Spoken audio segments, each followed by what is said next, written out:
Hello friend, welcome to Anisa study. आज की इस वीडियो में हम लोग इस प्रश्न को हल करना सीखेंगे। ये आप लोगों को मॉडल पेपर जो आया हुआ है ऑफिशियल जो बिहार बोर्ड का, उसमें ये क्वेश्चन दिया हुआ है। तो इस प्रकार के क्वेश्चन आप लोगों को अक्सर एग्जाम में पूछा जाता है।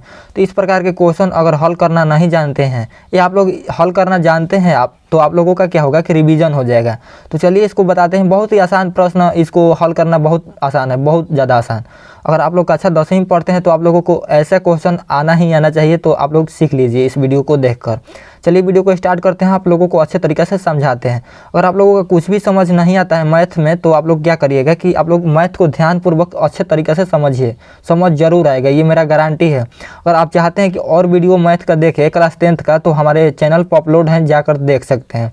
तो देखिए यहाँ पर प्रश्न है, द्विघात समीकरण इतना इतना बराबर 0 दिया हुआ है, ठीक है, का विवेचक ज्ञात करे। ये बोर्ड मेडल क्वेश्चन ऐसा है, ठीक है, ऐसा बार बार क्वेश्चन पूछा जा चुका है। तो देखिए इसको हल करने के लिए सबसे पहले क्या करना है कि देखिए इसको हम समझाते हैं यहाँ पर, ठीक है।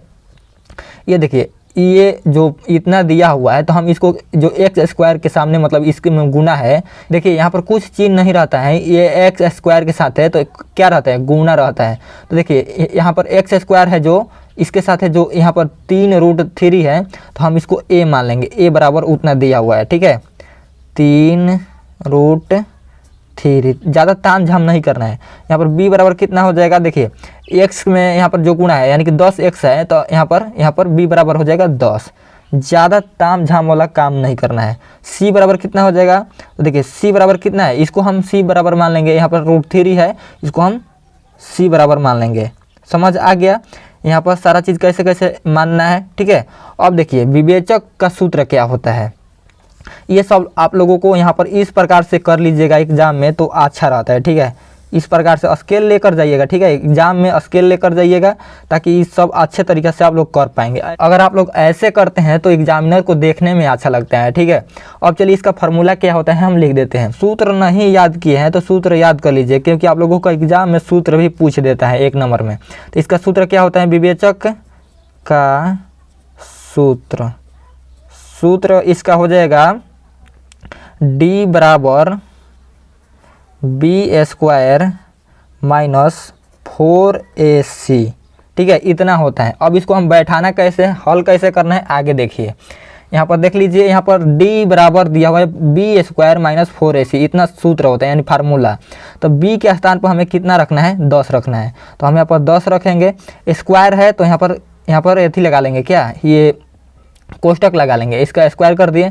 माइनस यहाँ पर है तो माइनस लगा लेंगे। देखिए यहाँ पर 4ac दिया हुआ है तो यहाँ पर कुछ चिन्ह नहीं रहता है तो ऑटोमेटिक गुना का चिन्ह रहता है, यानी कि 4 गुना a है गुना c है, ठीक है, ऐसे। तो हम यहाँ पर 4 लिख देंगे और गुना a के स्थान पर हमें कितना रखना है, 3√3, ठीक है, 3√3। देखिए यहाँ पर भी गुना है, c जो हम लिखेंगे c का मान गुने के रूप में लिखेंगे तो c का मान कितना है, √3। अब इसको हम हल कर लेंगे। हल करेंगे तो कितना आ जाएगा, चलिए हल करते हैं। देखिए बराबर ऐसे देते रहिएगा, ठीक है।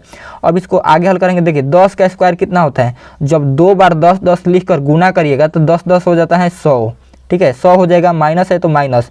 अब देखिए यहाँ पर हम एक बार यहाँ पर 4 लिख लेते हैं, इसको हम पहले फरिया लेते हैं, ये रूट वाला आप लोगों को दिक्कत कर रहा है तो, ठीक है।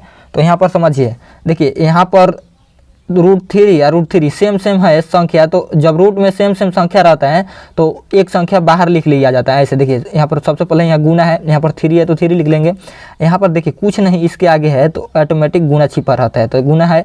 यहाँ पर दो गो संख्या सेम है तो एक गो संख्या सेम लिख दिया जाता है। यहाँ पर रूट कुछ नहीं बचा अब, ठीक है।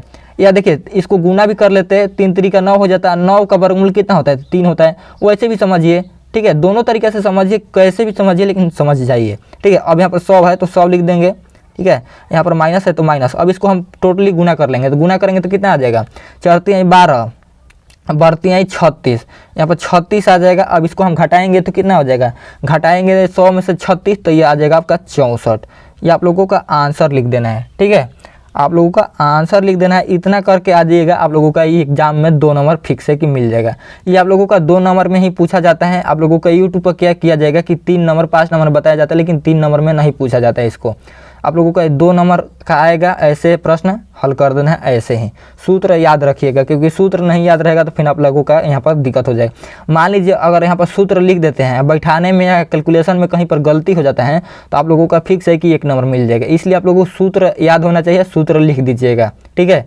आई होप आप लोगों को ये वीडियो पसंद आया हो। वीडियो पसंद आया थोड़ा सा भी तो वीडियो को लाइक करके शेयर कर दीजिएगा अपने दोस्तों में, क्योंकि आप लोग इतना आसान तरीके से समझ गए तो आपके दोस्त भी समझ जाएंगे और उनको भी अच्छा नंबर आ जाएगा। तो शेयर जरूर कर दीजिएगा।